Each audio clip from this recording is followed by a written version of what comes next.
Hola chicos, en este video vamos a continuar viendo un poquito de las propiedades de los números reales.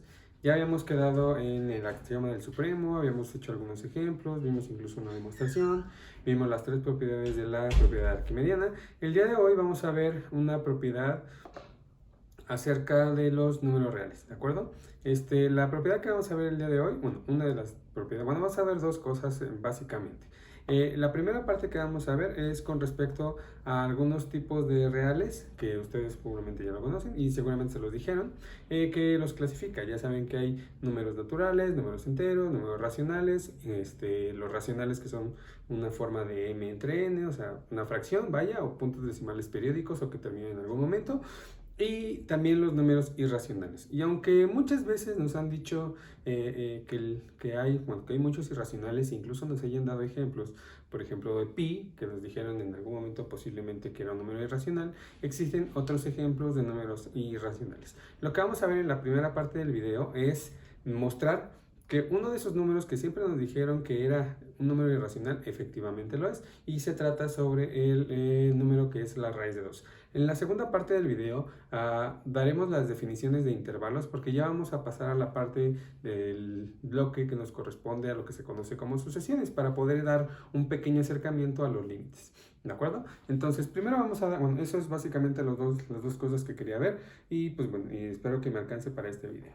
Entonces, les decía yo, lo que vamos a ver es un pequeño teoremita que nos dice que el número raíz de 2 es un número irracional.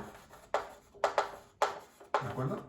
Un irracional es aquel, aunque parezca redundante, es un número que no es racional, es decir, significa que p entre q, o sea que raíz de 2 no se puede ver como una fracción. ¿De acuerdo? Es decir, si quieren lo podemos poner así, que raíz de 2 no se puede expresar, siempre es diferente de p sobre q con p y q números enteros. ¿De acuerdo? Vamos a hacer la demostración de esta parte. ¿De acuerdo, chicos? Entonces, lo que vamos a hacer, para poder utilizar este teoremita, vamos a ver otro teoremita que seguramente han escuchado, que se conoce como el teorema fundamental de la aritmética. Parecería ser que todas las divisiones de las matemáticas tienen un teorema fundamental, pero bueno, en este caso sí lo es. Vamos a ver qué es lo que significa, bueno, primero vamos a retomar qué es lo que significa el teorema fundamental de la aritmética y cómo es que nos ayuda para poder demostrar que efectivamente el raíz de 2 es un número que es irracional. ¿De acuerdo? Entonces primero lo voy a escribir y vamos a dar unos ejemplos de lo que representa este teorema. ¿De acuerdo? Entonces esto se conoce o esto es entendido como el teorema fundamental. El teorema fundamental de la aritmética.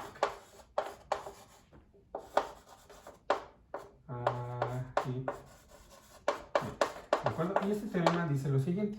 Dice, si yo tengo p cualquier, bueno, si n es un número natural,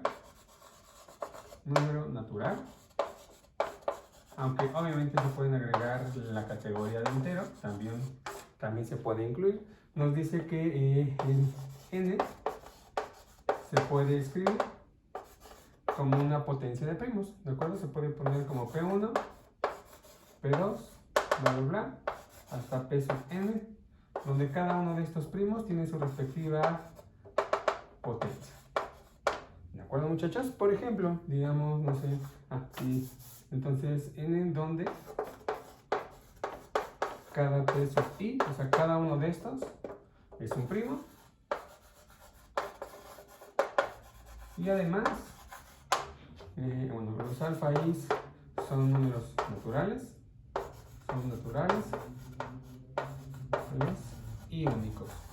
¿De acuerdo? Donde únicos, supongo que ya más o menos tienen entendido o imaginado qué significa.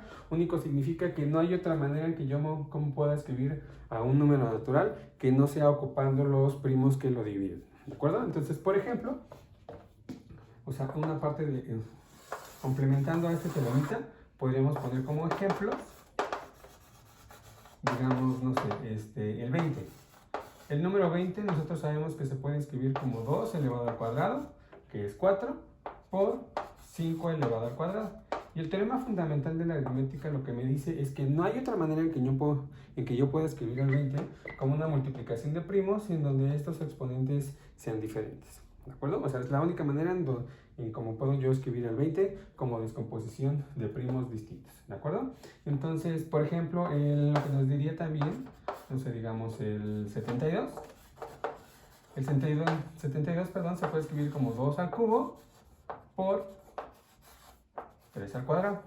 ¿De acuerdo? El teorema fundamental de la aritmética, repito, dice que el 72 no hay otra manera en como yo lo puedo escribir como una descomposición de primos en donde aparezca el 2 y aparezca el 3. ¿De acuerdo? O sea, es la única manera en cómo se puede escribir. Entonces, dando pie o ocupando este teoremita, vamos a poder probar que el número raíz de 2 es un número que es irracional. ¿De acuerdo? Permítanme tantito. Vale, chicos. Entonces, la manera en cómo lo vamos a hacer es, aquí vamos a practicar nuevamente una de las demostraciones, uno de los tipos de demostraciones que hicimos en anteriores videos, en la cual lo hacíamos por reducción a lo absurdo. ¿De acuerdo? Entonces, vamos a retomar lo que significa esa parte. Vamos a hacer la prueba. Perdón, prueba no lleva acento. Y vamos a probar por reducción a lo absurdo, por contradicción, perdón, que este teoremita es falso. Si bien recordarán, la contradicción significa que lo que yo quiero probar, que es esta parte, suponer que en verdad sí se cumple. O sea, porque al final yo quiero ver que raíz de 2 no se puede escribir como una fracción. Y por contradicción significaría que yo voy a suponer que sí se puede. ¿De acuerdo? Entonces voy a ponerlo así. Bueno, prueba. Supongamos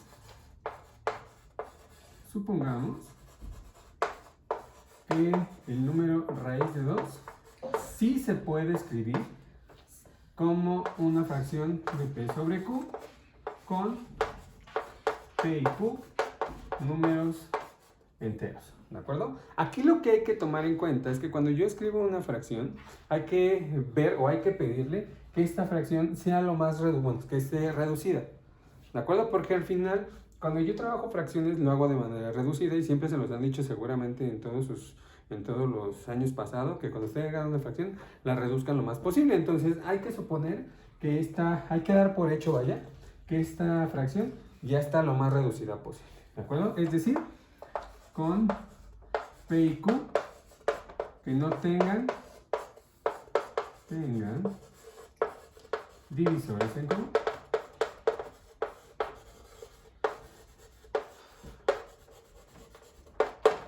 ¿De acuerdo, muchachos? Eso es como la parte. Esto que acabo de escribir, lo que significa es que la fracción ya está reducida. ¿De acuerdo? Entonces, esto de aquí tiene otro nombre. Bueno, eso se los digo ya al final de la prueba.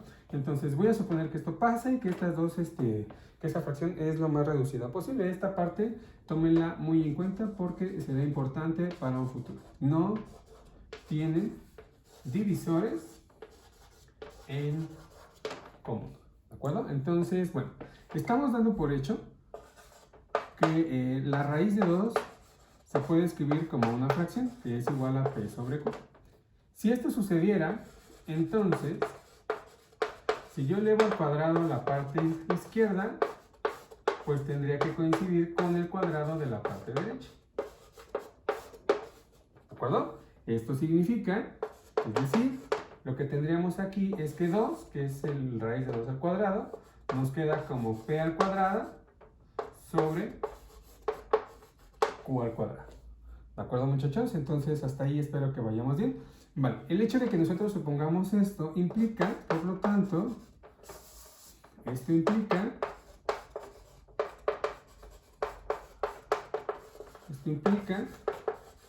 que P al cuadrado es lo mismo que 2 por Q cuadrado. ¿De acuerdo, muchachos? Entonces, bueno, lo que estamos diciendo aquí, cuando nosotros estamos dando por hecho que esto sucede, estamos diciendo en el fondo, por ejemplo, si observamos un poco esta expresión, lo que estaríamos diciendo es que P cuadrada es lo mismo que 2 multiplicando a Q cuadrado. ¿De acuerdo? Esto me dice, por lo tanto, no sé si lo observen, lo que implica, entonces, es que P cuadrada es un número par. Número par. ¿De acuerdo? Si yo tengo un número que al elevarlo al cuadrado me resultó en un número par, entonces esto sucede pues porque el número p originalmente es un número par.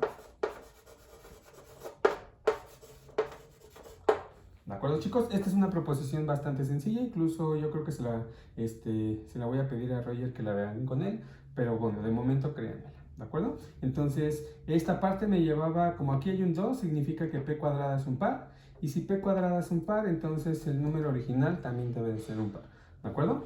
Así, lo que tendríamos, por ejemplo, es que el número p, cuando yo digo que un número es par, significa que p se puede escribir como 2 multiplicando por otro número. ¿De acuerdo? El hecho de que yo diga que p es un número par, repito, es que esto pasa. ¿De acuerdo? Voy a sustituir nuevamente aquí con esta expresión que acabamos de conseguir. ¿De acuerdo? Aquí voy a ponerle un pequeño paréntesis indicando que esto es una expresión que voy a ocupar después. Y si sustituimos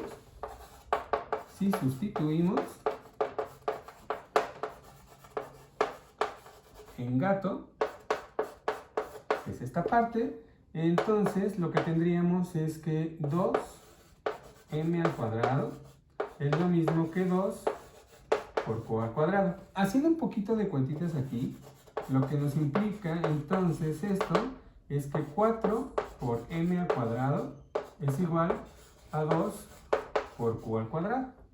¿De acuerdo? Simplificando un poco la expresión de la parte izquierda y la parte derecha, por ejemplo, si dividimos todo entre 2, si yo divido entre 2, esta parte me queda 2, y esta parte se me queda en 1, se me cancela todo, y por lo tanto la expresión que nos quedaría así es que 2m al cuadrado es igual a q al cuadrado. ¿De acuerdo, muchachos? Y observen esta última a la que acabamos de llegar, esta de aquí. Si lo observan bien, se parece mucho a la que yo tenía aquí. Una vez que yo tenía esta parte, por ejemplo, lo que nosotros dijimos es que si p cuadrada es igual a 2 por q cuadrada, es porque p cuadrada es un número par. Aquí sucede lo mismo, nada más que al revés está, véanlo, de derecha para la izquierda. Estoy diciendo que q cuadrada es igual al 2 que multiplica un número. Y entonces, si imitamos el proceso que hicimos previamente, entonces, lo que tendríamos aquí es que q cuadrada es un número par. ¿De acuerdo? Pongo nada más par para que no me alcance el espacio. Y al igual que aquí, tenemos la misma conclusión. Entonces, lo que tendríamos aquí es que q también es un número par. ¿De acuerdo? Y aquí ya viene la contradicción. Voy a ponerlo así, porque espero que se hayan dado cuenta, la contradicción viene en el siguiente sentido. Voy a esperarme un poco, voy a borrar esta parte nada más, la segunda parte que hicimos para ejemplos, creo que no lo necesito. Me parece que ya quedó bastante claro esta parte. Nada más voy a borrar eso, perdón, chicos. Entonces, vale. Hasta aquí llega el teorema fundamental de la aritmética. Y esta parte la voy a dejar así. Y entonces, lo que nosotros acabamos de ver es, bueno, según yo les decía, aquí ya aparece la contradicción con respecto a lo que estábamos suponiendo. ¿Por qué? Por un lado, tenemos una afirmación que nos dice que P es un número par. ¿De acuerdo? Y por otro lado, también tenemos que Q cumple la misma condición. Tanto P como Q. Entonces, por tanto, lo que tendríamos, por tanto, P y Q son números pares. ¿De acuerdo? El hecho de que yo diga que los dos números son pares implica que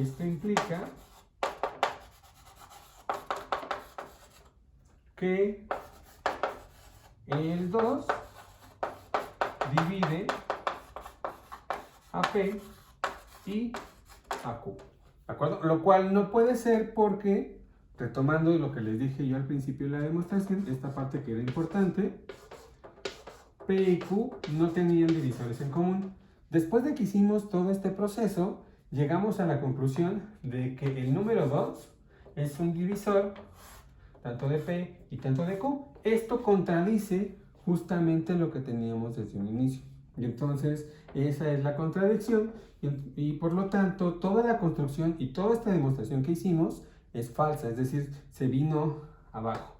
¿De acuerdo? Entonces toda esta construcción está basada, esta demostración y este escrito que hicimos, está basado en el hecho de que dijimos que P y Q no tenían divisores. Sí, pero esta parte venía incluida junto con esto de aquí. Es decir, yo había quedado, porque al final ocupamos esta expresión, habíamos quedado que la raíz de 2 se podía escribir de esta forma y a partir de esa, junto con esta de aquí, llegamos a la contradicción. Eso significa que toda mi demostración está mal porque yo estoy suponiendo, bueno, toda esta demostración está mal si yo supongo que esto es cierto.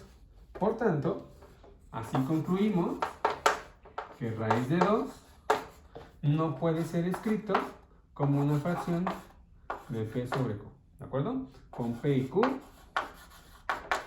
números enteros. Enteros son naturales. ¿De acuerdo, muchachos? Bueno, enteros son naturales en este caso. ¿Sí? Es decir, raíz de 2 es irracional. Y listo, eso concluye nuestra prueba de un teoremita bastante bonito que van a ocupar ustedes después en su tarea, que les dice que el número raíz de 2 es un número irracional. ¿De acuerdo, chicos? Entonces, con esta parte terminamos la primera parte del video y ahorita les platico la segunda parte que les decía yo nos va a ayudar para el siguiente tema que habla sobre sucesiones. Entonces, voy a dar un poquito de tiempo para que ustedes, en caso de que lo estén haciendo, puedan copiar esta parte. Entonces, afortunadamente, la ventaja del video, como siempre se lo digo, pues bueno, nos permite hacer eso. Entonces, voy a dar un par de segundos. 1, 2. Y voy a borrar.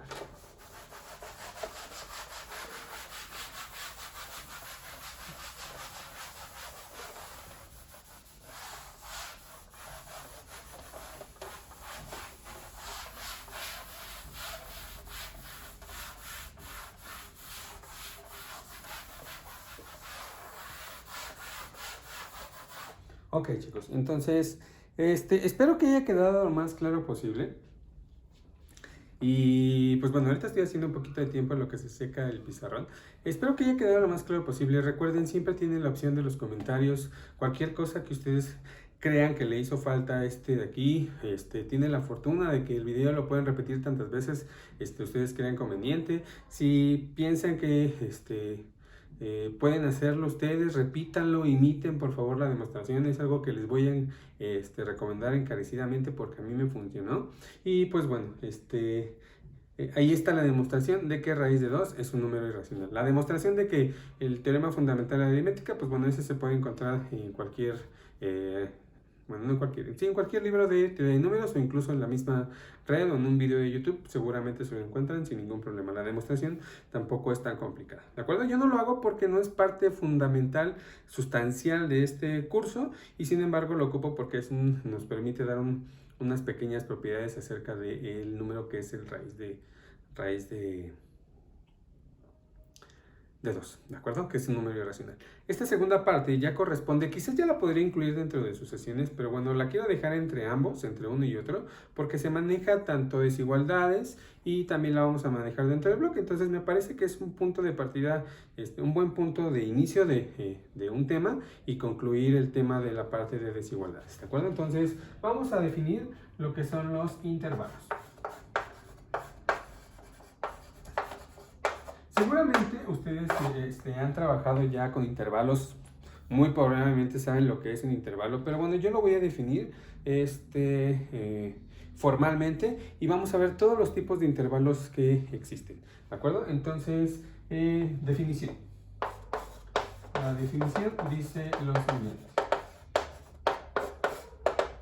Sea A un subconjunto de los números reales, esto se lee así, este símbolo significa que este es un subconjunto de R, es decir que todos los elementos de A son numeritos reales, entonces sea A subconjunto de los reales, decimos que A es un intervalo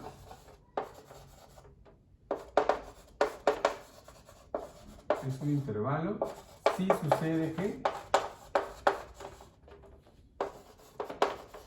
bueno, sí sucede que para cualesquiera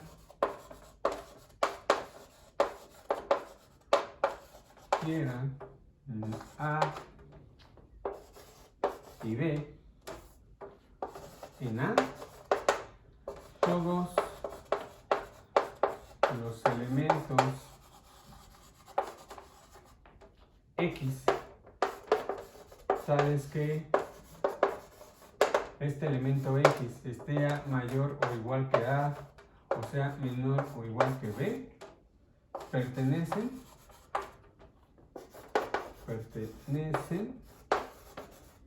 al conjunto en cuestión. En este caso, al conjunto A. ¿De acuerdo? Esa es la definición de intervalo. ¿De acuerdo? Vamos a ver un ejemplo, o al menos gráficamente, lo que significa esta definición. En términos de una figura, lo que nos representaría es lo siguiente. En términos de una figurita, lo que significa es, ok, yo estoy considerando mi colección de números reales. ¿De acuerdo? Como siempre se ha hecho, los números reales se representan mediante una línea. Y lo que nos dice esto es que yo voy a tomar un subconjunto de A, digamos, toda esta parte, de donde esté. No sé cómo sea el conjunto de A, pero para que yo pueda catalogarlo como un intervalo, significa que si yo elijo un punto de A, llamado A minúscula, y elijo otro punto de B, otro punto B, también elementos de A mayúscula, o de mi conjunto que yo estoy definiendo como intervalo, ¿de acuerdo? Lo que significa es que cualquier elemento que yo tome aquí en medio, no importa quién sea, todo aquel elemento que se me quede atrapado ahí, para que este sea un intervalo, todos estos también deben ser parte de este punto, parte de ese conjunto, ¿de acuerdo? Sin importar que A yo elija y sin importar que B yo elija, esto se tiene que cumplir. Veamos unos ejemplos. Voy a ponerlo aquí. Perdón. Ok, ejemplos. Un ejemplo, unos ejemplos que ustedes conocen, digamos, puede ser, ¿qué pasa si yo digo que es este conjunto? Y yo les preguntaría si es un intervalo. Entonces, gráficamente lo que significa es, pues bueno, yo tomo el 0, yo tomo el 1, y son todos los que están aquí en medio. ¿De acuerdo? ¿Por qué si es un intervalo? Ah, porque mira, tú elige, por ejemplo, este número, y elige este número. Si tú te das cuenta, todos los elementos que se te quedan ahí atrapados son elementos de aquí. ¿De acuerdo? Entonces, ok, con esos dos funciona. Pero no solamente funciona con esos dos, mira, también funciona si yo elijo este y yo elijo este. Todos los elementos del medio entre ese par también son parte de él. O no importa si yo elijo uno por aquí, déjenme cambiar de color. No importa si yo elijo uno por aquí y otro por acá, pues todos los de ahí son elementos de este conjunto. Ah, y alguien más podría pensar, mira, no te hagas bolas. Toma este 0, toma al 1, que me lo permite porque el intervalo, como ustedes saben, es un conjunto cerrado. Y todos los que están en medio también son parte de él. ¿De acuerdo? Entonces, ese es un ejemplo de un intervalo. Digamos si yo les digo que A es igual al, no sé, al 1 y al 3, así. ¿De acuerdo? Gráficamente lo que significa esto es que dentro de mi recta numérica, el conjunto A es este y este puntito. Y si yo les preguntara si ese conjunto es un intervalo, ustedes me tendrían que responder automáticamente, pues que no, ¿de acuerdo? Y la razón de ellos es, pues sí, mira, si yo elijo a este como A y a este como B, todos los que están en medio, pues ninguno, bueno, pues no hay elementos, no, hay elementos que no están en A. Por ejemplo, el 2, aquí no está.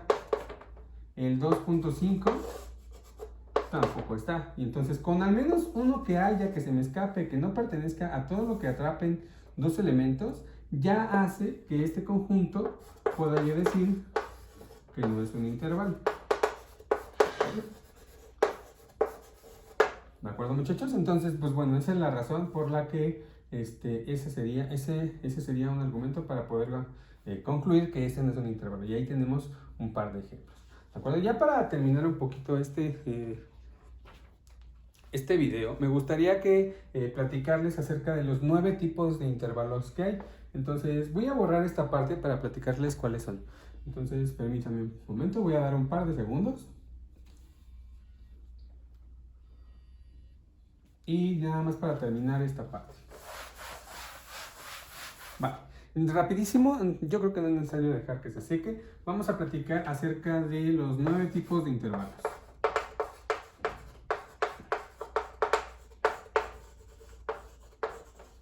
¿De acuerdo? El primer tipo de intervalo es aquel que se conoce, y ustedes lo han visto, como A, B.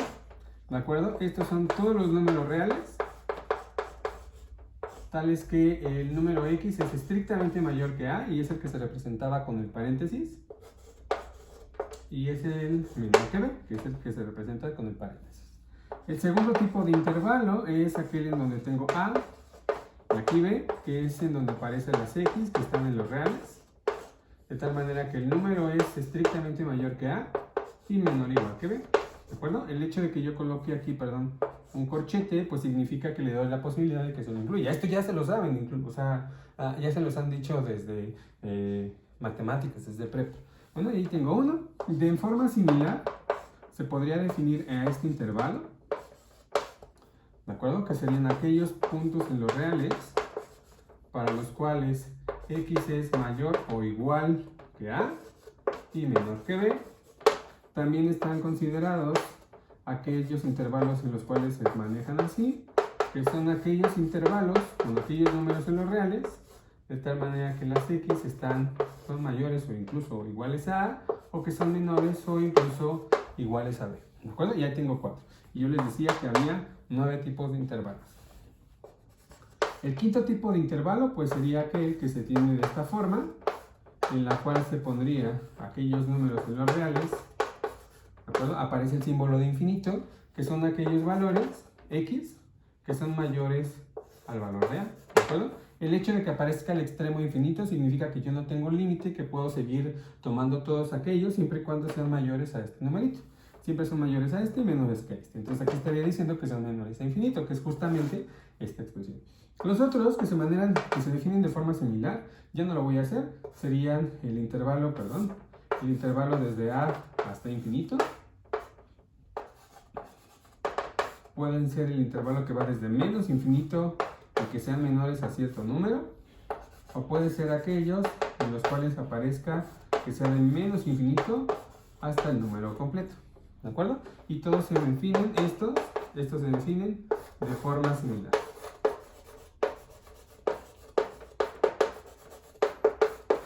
Una pregunta que ustedes se podrían hacer, o incluso yo se las planteo, es ¿por qué cuando se aparecen estos intervalos, por qué no se da chance a que en lugar de que el corchete, paréntesis, aparezca ¿de acuerdo? O incluso, o sea, decir que sean, que aparezca el corchete, así lo dejamos. Y ustedes podrían imitar un poquito lo de arriba. Cada vez que aparecía un corchete, nosotros decíamos que daba la posibilidad de que fuera infinito, pero como ustedes recordarán, el infinito no es un número, entonces como tal, esta posibilidad no existe. Esa es la razón de por qué siempre se le pone el paréntesis, ¿de acuerdo? Bueno, al menos ahorita en los primeros cálculos, el infinito no es un número. Ya después, cuando lleven la materia de teoría de la medida o análisis matemático 3, los que la vayan a llevar, ya el infinito formará parte de los reales y a ese conjunto se le llama los reales extendidos. Pero bueno, no me meto en esas ideas, eso ya lo verán en un par de años. ¿De acuerdo, chicos? Pero yo les decía ya para terminar que habían 9 tipos de intervalos y nada más he enumerado 8. Entonces, les voy a dejar como pregunta abierta para que ustedes lo piensen. ¿Quién sería el 10º intervalo? ¿De acuerdo, muchachos? Y ya en el siguiente, si quieren en los comentarios, ahí pueden escribir quién creen ustedes que sea el 9º intervalo. Yo les decía que hay 9, créanme, hay 9 intervalos. Enunciamos 8 y nos faltaría el 9º que a ustedes les tocará pensar. ¿De acuerdo, chicos? Entonces, hasta aquí le dejamos en este primer video. Ahorita continuamos con la segunda parte, ya para entrar de lleno al tema de sucesiones. ¿De acuerdo? Entonces, ahorita nos vemos.